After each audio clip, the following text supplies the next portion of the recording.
Portland and around the world, something's going to be different because we structured our brewery this way.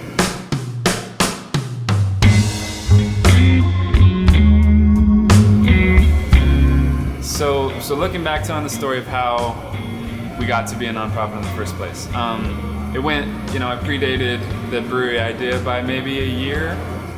I went to this justice conference thing actually in town, and there was all these people doing amazing work in the world. At the time I was just like, well, I don't know, figure out a way, figure out my place. There was no question.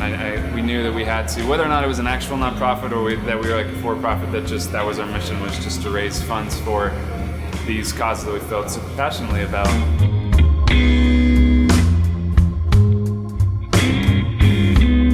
So the day that we opened, July 2nd, 2014, was the first grand opening that we had.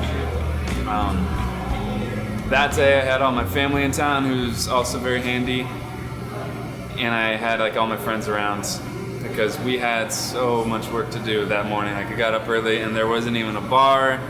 There was most of the finished carpentry wasn't done, walls weren't painted, just a swarm of people that were on ladders and scaffolding and installing the bar and just doing everything in the last 2 hours. We had people drive by. I'm like, I thought you were supposed to open today. We're like, we are, and they just laugh in my face, and it was just okay, we really are, I promise. But come whenever it was, 3, 4 o'clock, 5 o'clock, just a line, out the door, around the block, and I don't know how many people, 400 or 500 people showed up that night. It was a huge party, and it was super fun, just to get to exhale, knowing that we weren't all the way there yet, but knowing that we just had reached a moment of things coming together for a little bit, and no one was seeing all the details that I was seeing.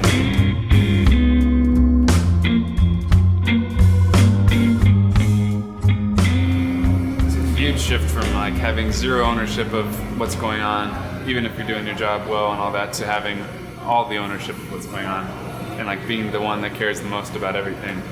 I want to stand out, I want to be exceptional, and so we challenge ourselves every day to be the best.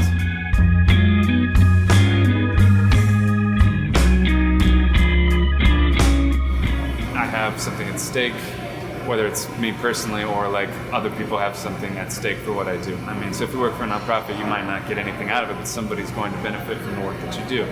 It matters, and that's motivating to go to work every day. I've always been a dreamer. I've always been a future planner, not in the type A type of way, but I just get excited about where things are going in life for now.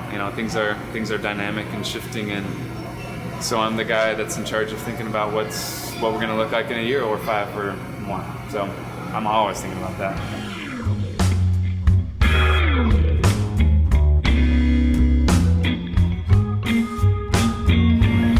So personally, in the family, I've got a wife and 2 kids, 2 really young kids, and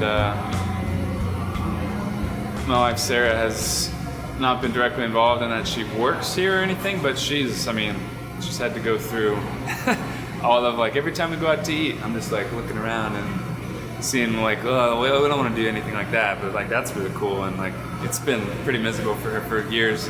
Just every time I go somewhere, it's pretty annoying, I bet. But no, really, she's an amazing ideas person. She's got great taste and style and all that stuff, and a lot of her touches are all over this place. Kids are very important. I'm gonna keep having them involved. I don't keep them away from here. My kids are gonna grow up in a bar/brewery, and hopefully they're better for it. Yeah, ex novo, it means from nothing. It's said of something that's been made from scratch in Latin/Italian. It's important to me that it emphasizes humble beginnings. It emphasizes that we feel the privilege and respect for this community to be involved in it, in the brewing scene here. We built a team in a relatively short amount of time that I feel are just the best people we could have found.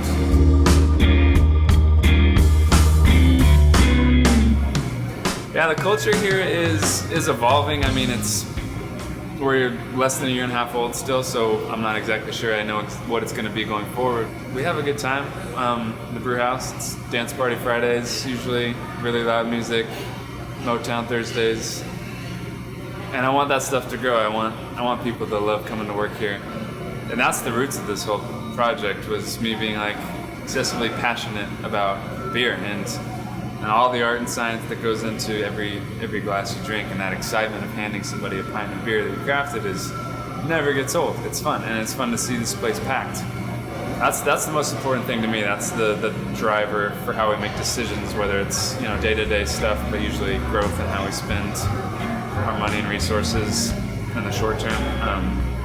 Again, always looking like in the horizon to what we can do with a little bit of investment and a little bit of thought toward growing something great. I think anyone that starts this flavor of a business, no matter what it is, needs to do that. I mean, I don't think you need to sacrifice quality for the sake of giving back. I think it's the opposite. I think focus on quality will help you give back in a much, much greater, more impactful way.